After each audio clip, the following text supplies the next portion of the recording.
Mazina yanjye yitwa Nsenga Irene, nsengera mu itorero rya Karukungu paruwasi ya Remera. Nshimira Imana ko yemeye ko tubana kuri uyu munsi.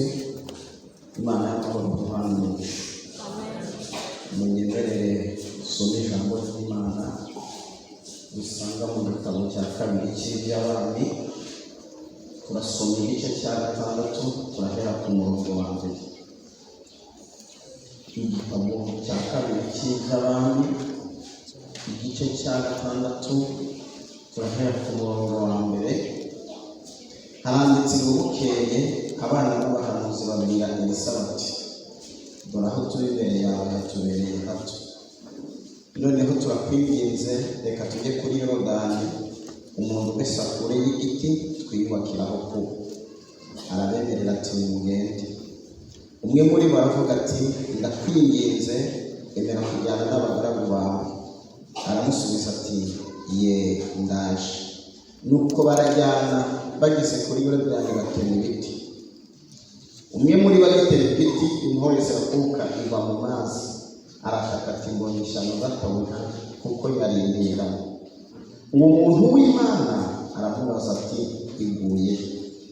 Arahamwereka. Ahera ko atema igiti agitera mu mazi, intore zirareremba. Aramubwira ati, isingire. Arambura ukuboko arayisingira. Mwakire neza ijambo ry'Imana. Amen. Katwongere dusome mu gitabo cya Yobu. Turasoma igice cya 20 umurongo wa 15. Yobu igice cya 20 umurongo wa 15. Imana izabumuhuza mu ndani. Reka bahageze dufatanyirize hamwe gusoma. Haravuze ngo ubutunzi yabumize mu nguri kandi azaburuka. Imana izabuhuza mu nda ye. Mwakire neza ijambo ry'Imana. Dushimiye Imana. Amen. Haleluya. Maze igihe kitari gito nzenguruka ahantu hatandukanye, ndimo ndigisha aya magambo.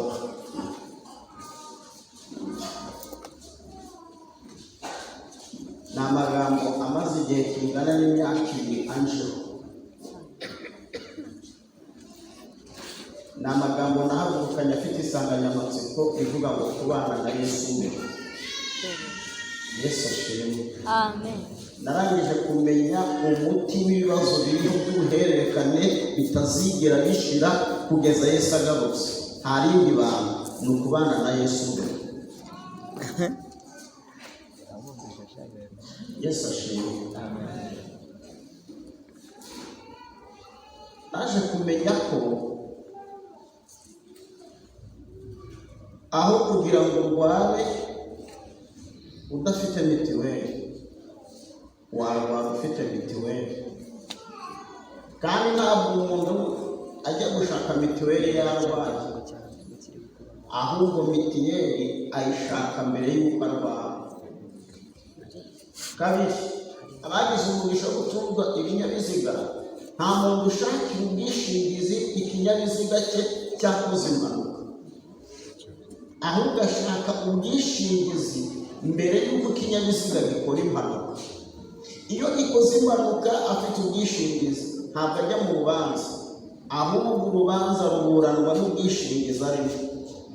Niba ubuyobozi bw'igihugu bwaragize ihishuriro bukamenya ko hari igihe ibyago biza bitaguteguje, bakiga uburyo bwo gukemura ibibazo byaje bitaguteguje, bagasanga ugiye mu bwishingizi, ugiye muri mitiweli udashobora kurembera mu rugo, ni igisobanuro gifatika ko uramutse wishingikirije kuri Yesu, haleluya, ukaba inshuti ya Yesu mbere y'ibyago, ukamenyana na Yesu mbere y'ikigeragezo, ikigeragezo kizakuzaho cyose, imbaraga kizaba gifite cyose, ariko kikagusangana na Yesu, ntabwo uzakorwa n'isi. Hari umugabo umwe w'umuhanga yageze ihishurirwa ategura ubukwe ikana higalilaya, ngo mu bukwe bwe atumira nyina wa Yesu, ariko nyuma yo gutumira nyuma wa Yesu yandika n'indi invitasiyo. Uko zibibare basanga kwa Yesu hagezeho invitasiyo ebyiri. Iya mbere yari iya nyina na se, ngo ndavuga Yosefu nk'uko amategeko abihamya, bandika n'indi bayitiye Yesu n'abigishwa be. Bataha kandi ubukwe yari yabuteguye neza, apana ibyo Abanyafurika umuntu ategura ubukwe muri korali agatanga invitasiyo 5 kandi korali ikenewe invitasiyo 1. Reka mbabaze ko korali baba baritumiye kandi korali ari imwe, izindi atangamo azitanga mu bigendere in a box. acunga ufite ubushobozi akamuhina. Kubera ntabwo ari urukundo yamukunze kurusha abandi, ahubwo ni inyungu yamubonyeho kurusha abandi. Bivuga ngo abantu bategura ubukwe basigaye babutegura bari kuvuga ati bazayaduha. Abanyaburayi nabo ntabwo ari uko bategura ubukwe. Niyo mpamvu kuri Gati aho abantu binjirira bahashyira umusekirite. Niyo baza bujuje ikamyo y'ibintu byo kumutwerera, udafite invitasiyo ntiwemerewe kwinjira, kuko akora invitasiyo zingana n'abantu azashobora kugaburira ntawe umufashije. Murakoze kundeba gutyo. Reka wibuke ko iyo uteguye ubukwe wowe utegura kubera ko witeguye. Nube invitasiyo yose utahe utazaraka, kuko ibyo bashakagaho ntabyo nari mfite, kuko baba bariteguye ariko njye siniteguye. Uyu nawe ategura ubukwe ariko atumira Yesu. Ikosa rya mbere yakoze rero ni ugutumira Yesu. Murambaza ngo kuko iby'isi ikosa, yatumiye Yesu ariko yibagirwa ikintu kimwe. Yibagirwa ko ahantu Yesu agiye atajya agenda wenyine. Iyo Yesu yahaguruka yabaga ari kumwe n'abigisha be 12. Ukongeraho indushyi, abababaye, abakushije, abagwajije abana bose bamujyaga inyuma. Ngo Yesu yinjira mu bukwe rero ntibamenya ko gahunda y'ubukwe baramukurikira. Ngo bamukurikire rero bagiye kwakira Yesu nabo bari kumwe nawe barabakira. Vini birashe. Mujyanye magambo ikibazo cy'ibyaha uwagiteje ni Yesu. Ndashima Imana ko ikibazo cyatezwe na Yesu. Yesu niwe uza kugikemura. Hallelujah. Iyo ndaryumva. Haleluya. Niyo mpamvu nyina wa Yesu yagiye kubwira Yesu ngo aba bantu vinira bashiranye. Nusoma uzasanga nyina wa Yesu ntabwo yari marembo. Nyina wa Yesu ntabwo yari nyirasenge w'umugeni, ahubwo baramubwiye ati umva mama, ibintu umuhungu wawe adukoreye aratweretse ko. Nyina nawe ati humura reka njye kubimubwira mubwire ko atari ikibazo. Ngo abibwira Yesu. Yesu aramubwira ngo tubigendanyemo gute ko igihe cyanjye kitaragera. Nyina wa Yesu aragenda abwira abahereza ati nimuhumure, arambakaniye ariko amakuru muzi ntabwo twakorwa n'isona. Tushobora gukorwa n'isoni Yesu ahari. Mani muhe kubana na Yesu mbere.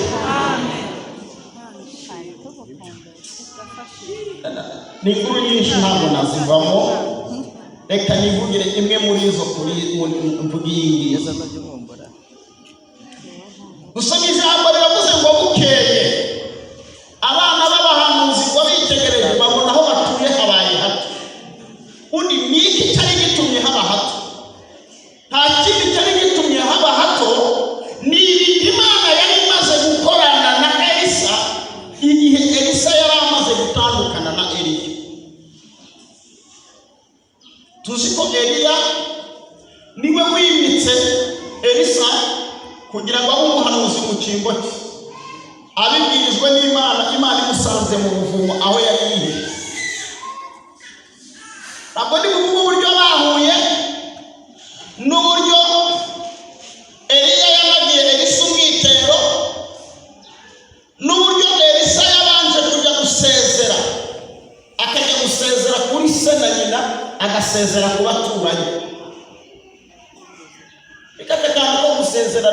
mvugeho. Imwe mu mpamvu ituma abantu batemera ko bakijijwe kandi wowe uzi ko bakijijwe ni uko bakijijwe ariko ntibajya gusezera abo mwabana. Iyo ukijijwe ntusezere abanywi b'inzoga mwasangiraga, bagera mu kabari bagahitamo ibyabo barihamagaza, bakaguhamagara ngo ihute twari gusa. Impamvu ni iyi: wewe warakijijwe ariko ntiwabaha amakuru, ntiwababwira ko bahinduye icyerekezo. Kandi ibimenyetso bikwiye guhamiriza abantu ko bahindutse, ndetse nawe ubwawe ukabahamiriza, ukabahamagara ukababwira ati twafatanyaga kuroga, atari ko njye n'ubwanjye babutwitse nahinduye icyerekezo nakurikiye Yesu. Abayobozi nibakora inama ntibazongera kuguhamagara kuko wabasezeye. Imana iduhe gusezera, dushoboze gusezera kuko twabanaga mu manyanga. Hanyuma uyu Elisa akurikira Eliya. Eliya ashinga amashuri y'abana b'abahanuzi, ariko muri ayo mashuri ntiyashiramo Elisa, ahubwo afata Elisa amuhindura umugaragu. Reka mvuge kuri iri jambo kumuhindura umugaragu. Nta na rimwe Imana ishobora kukuzamura itakuvanye mu rugaragu. Abantu bose Imana yagiye izamura, yagiye ibazamura ibavanye mu Garaga. ubwo abantu b'inyuma murimo muranyumva? Sawa, muhumure volume ndayifite. Igihe kiragera abana b'abahanuzi bahabwa ubuhanuzi,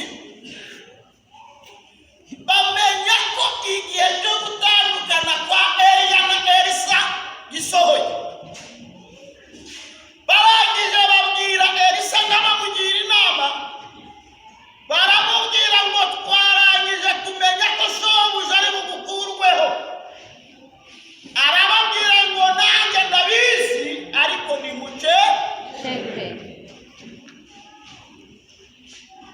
Bigera igihe bihuta bagera ahantu bita i Yeriko. Eliya abwira Elisa ngo sigara i Yeriko, Uwiteka amujye hakurya ya Yorodani. Elisa aramubwira ngo ndahiye Uwiteka n'ubugingo bwanjye, Imana yawe ukore, sindi butandukanywe nawe, nindandukanywe nawe Imana ibimpuhwe.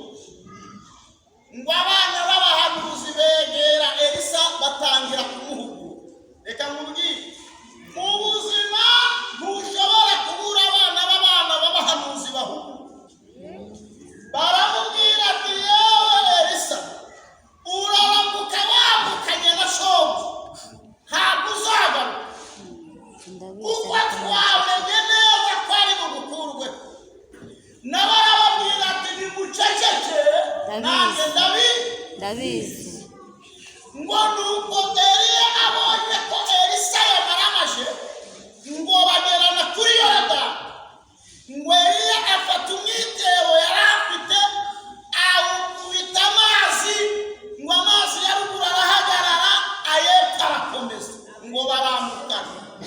Ngo bakimara kwambuka, ikirenge cya Elisa na Eliya kikigwa mu mazi, amazi ya Yorodani arongera arasubira. Abana b'abahanuzi babonye amazi asubiranye, ngo bose bakoma mu mashyi. Baravuga ati twakubwiye ntiwumva, none hamurebe uzahereyo birarangiye. Ngo bigira inama yo kumutegereza umunsi wo kumwara.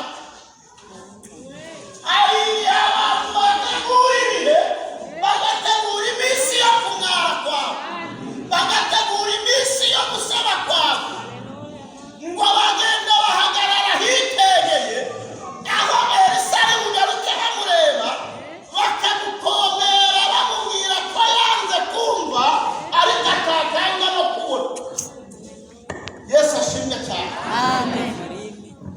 ngo Elisa na Eliya barakomezanya. Njya ngundi Imana rero ngo bageze hakurya aho abana b'abahanuzi batabona, aho abana b'abahanuzi batareba.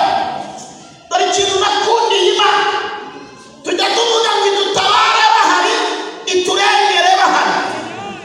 Reka mbahe amakuru, iyi Mana ibizi uburyo ibikoramo bikemeza abantu. Hari n'ibindi Imana ikora badahari, yamara kubisobanura bakahagera yabikoze.